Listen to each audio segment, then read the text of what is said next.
We're bigfooting along the Snake River.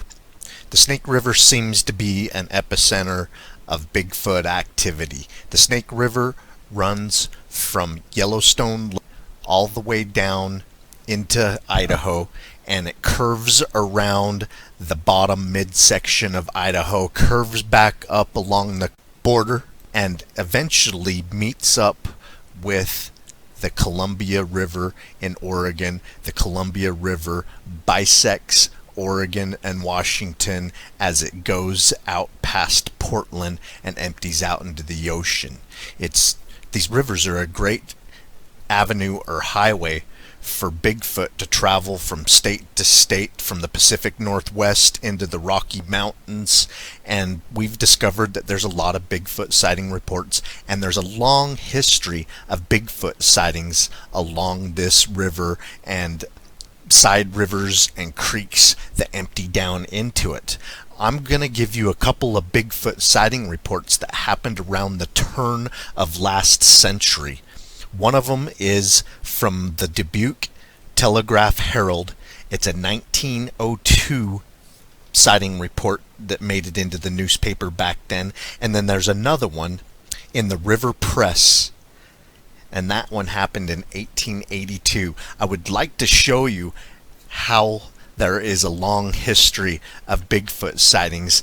This isn't something new, it didn't get into pop culture and then people started making up these stories. I mean, this was happening for centuries since Europeans discovered the Americas.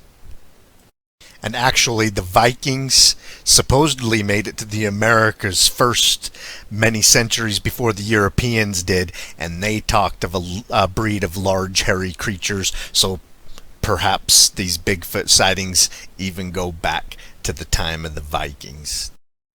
I'm going to give you the oldest sighting report out of a Idaho newspaper. The author is, or the reporter is Haley Times, out of Fort Benton, the River Press. This was reported November 1st, 1882.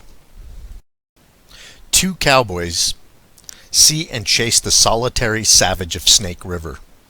Two cowboys who were just in from Camas Prairie related an experience which will probably go a great way toward reestablishing the popular faith in the wild man's tradition. On the first day of this month, two cowboys searching for cattle lost in a storm passed over some lava crags and were startled by suddenly seeing before them the form which is often described to them. They were so terrified that they sat up on their horses and looked at it in dread. Mustering courage and drawing their revolvers, they dismounted and gave chase. But the strange being skipped from crag to crag as nimbly as a mountain goat. After an hour of pursuit, both young men were so utterly worn out that they both laid down, seeing which the wild man gradually approached them and stopped on the opposite side of the gorge in the lava flows. From which point he regarded the cowboys intently. The latter would not shoot, as they considered it would be unjustifiable, though they kept their pistols ready for use, while carefully returning the compliment through inspecting the phantom of the Snake River. The wild man was considerably over 6 feet in height, with great muscular arms which reached to its knees. The muscles stood out in great knots, and its chest was broad as that of a bear. Skins were twisted about his feet and ankles, and a wolf's skin about his waist. All parts of his body could be seen were covered by long black hair, while from his head the hair flowed over his shoulders in coarse tangled rows and mixed with heavy beard. His face was dark and swarthy, and his eyes shone brightly, while two tusks protruded from his mouth. His fingers were in the shape of claws, with long, sharp nails, and he acted very much as a wild animal which is unaccustomed to seeing a man. The boys made all kinds of noises, at the sound of which he twisted his head from side to side and moaned. Apparently, he could not give them any back talk. So, wearying of eyeing him, the two boys fired their revolvers, whereupon the wild man turned a double somersault and jumped 15 feet to a low bench and disappeared, growling terribly as he went. The wild man, no doubt, does as the Indians did for subsistence in the area. They believe it lives on camas root, which grows wild in the area, and he no doubt kills young stock, as many yearlings and calves disappeared mysteriously, and then nothing but skeletons were ever found. The boys at the stock camp are arranging to go out on a scout again to overtake him. Being provided with lariats, they will lasso him and bring him to Haley to deliver him up to the county authorities. This was reported in 1882 in the River Press paper.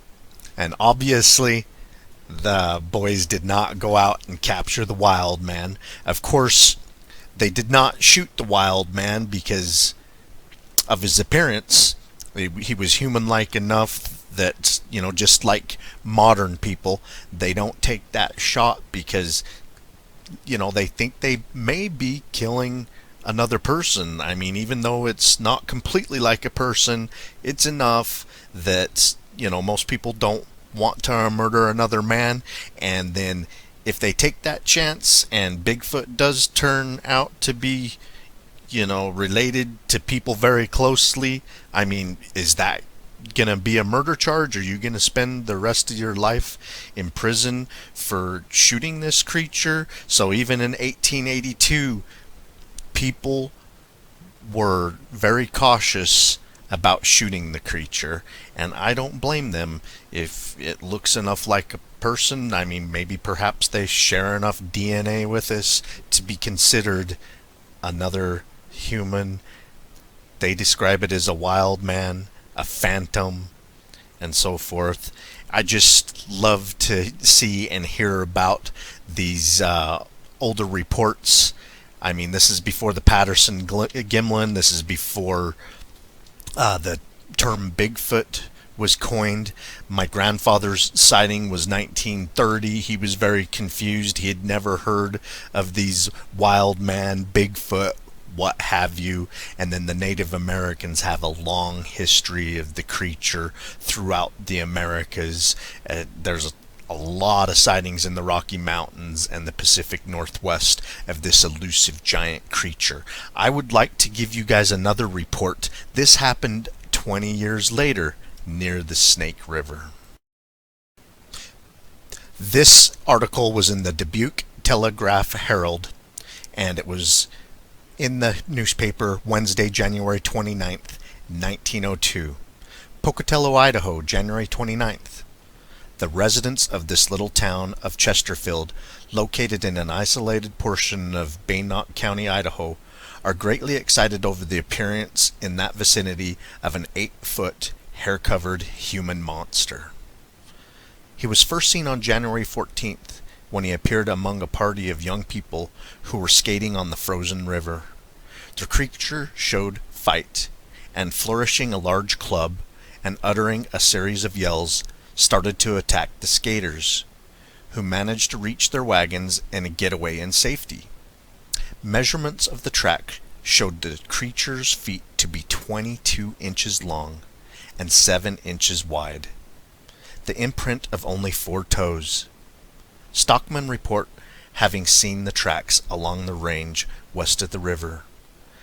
The people of the neighborhood have sent 20 men on its track to try and capture the creature. In my opinion, this 1902 sighting, if the Bigfoot wanted to hurt or kill any one of these people, it would have. It was just scaring them off. Perhaps its territory. Nobody got hurt. I hope you guys enjoyed. We'll keep bringing you Bigfoot sighting reports and traveling to the locations of the report. I hope you guys enjoyed places around the beautiful Snake River. Keep on watching. We're going to keep on squatching.